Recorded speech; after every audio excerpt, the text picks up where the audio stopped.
If I was to not do a demo for the handle, okay? You have this nice cup, you got your texture on it. If I did not do a handle demo, this is what we would get for a handle. What is wrong with that handle? It's a little big. It's a little bit big. It's very thick. It is as big, almost, as the pot. It is out of what? Proportion. How do you know that? We took notes. You took the notes. It's right here. Proportion, the relationship of the parts to the whole. What is the whole? The cup. What part are we looking to add?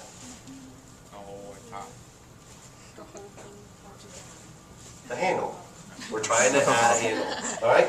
What is the purpose of a handle? Why are we going to put this on our pot? So we can hold it. Hold a hot drink, maybe even a cold drink. I don't know. That would be. Maybe. So if you put this in a microwave and it heats up the water, or tea, or coffee, or hot chocolate, or whatever, it's going to be hot in here because it's clay. But this will cool off quickly, and you can hold it. And that's the purpose of the handle. So we're going to do that. Maybe you guys will keep your cups in here or your mugs, and maybe you'll drink out of them in the morning when it gets cold. Maybe we'll have a coffee club or something weird like that, something goofy like that. All right? So proportion, we know that this is wrong because the handle is too what? Big. Too big and thick. We know this is wrong because it's too what? Small and thin. Too small. You can barely get one finger in it. Some people might like that, but I'm trying to teach you one that you could get 2 or 3 fingers in to hold it comfortably, like a traditional style cup. I pretty much, there's one other thing I'm going to show you. I pretty much have already taught you how to do a coil, so it's not like we're doing a coil demo. I'm going to show you how to make a good handle and put it on the pot.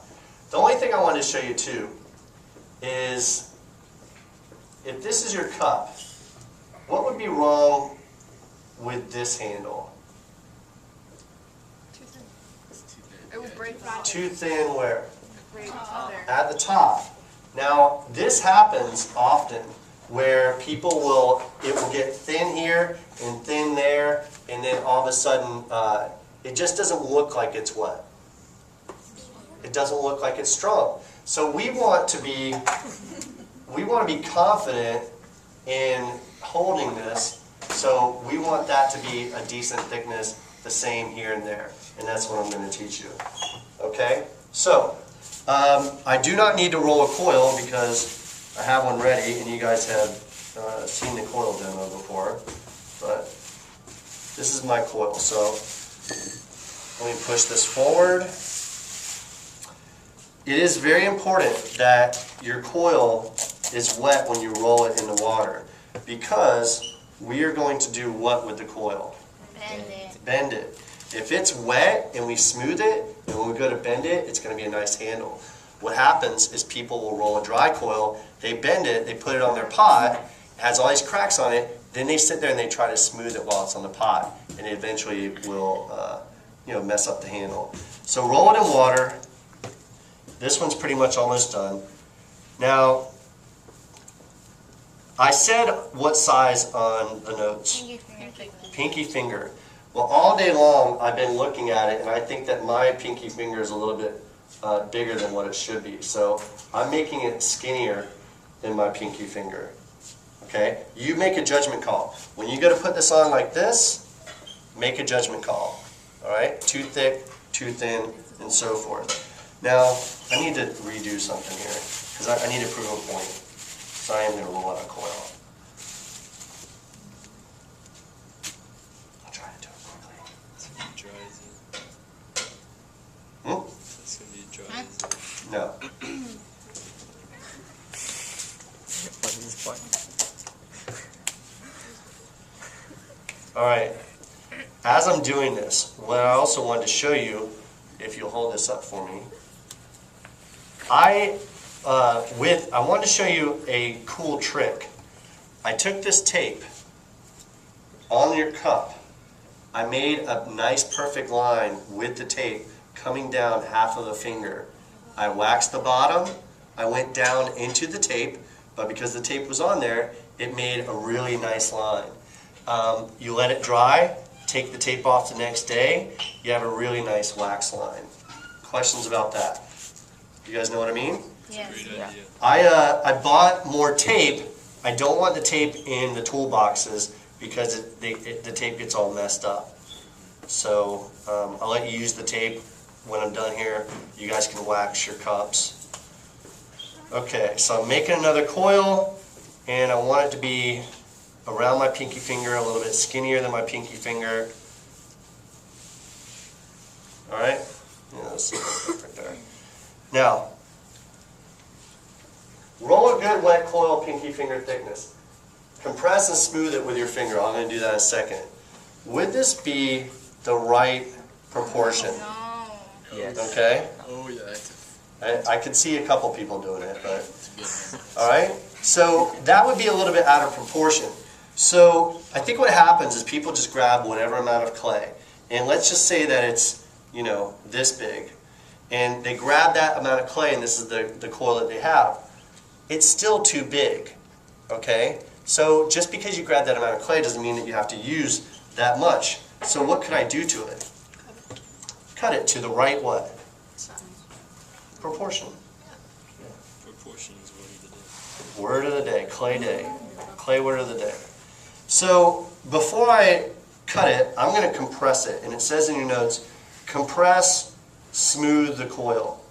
Compressing it is smoothing it, but what I'm doing is I'm compressing all of the sand that's on the edge, pushing it in, leaving the very soft clay on the outside edge. I compress it, and then when I go to curve it, it doesn't crack at all. So compress it. Now what I'm going to do is I'm going to cut it to the right proportion. So I'm going to cut it there, and I'm going to cut it about there. Hopefully I didn't do too much. So I would say that that's pretty good.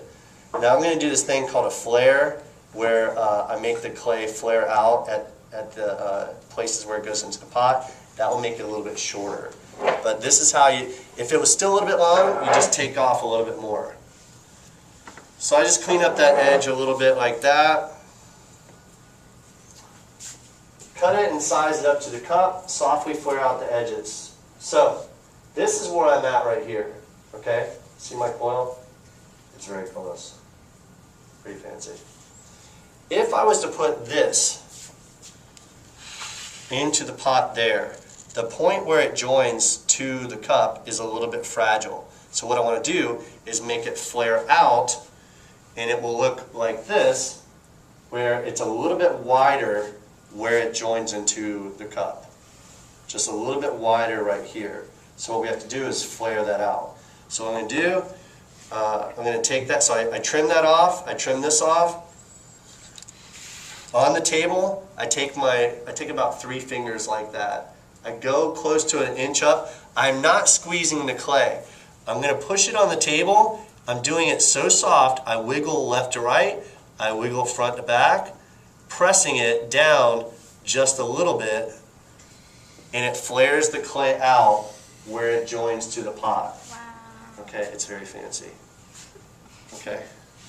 So that flares it out. What that allows me to do, it gives me a little area to press into the pot. So I can press against that flare. Also what the flare does is it makes your handle grow from the pot. Instead of having this just stuck on the side like that where it's kind of fragile, like that, this will make it grow a little bit. So this side over here is not very flared, so I can push it over my finger. Alright, I'm going to do the bottom. Questions? Anyone? Do you do this like after you do your pattern or before? After. This is the very most last thing that you do for your mug. You would finish the rim off, you'd finish the base off, you'd put your name on it. Everything's completely done, and then you would make your handle score and slip. Yes? Are we allowed to cut the cup shorter to make it into more of a mug? Or do we Sure. have to keep it like really tall? You could cut it if you want. So there's my flare right there. It's flared out. I want to put that on my pot. So I kind of map out where I want it to be. You could have it down like this if that's what you feel comfortable with. I kind of spread it out a little bit like that. So I'm going to press it in and see if it will stick a little bit. Actually, I don't think it's going to stick.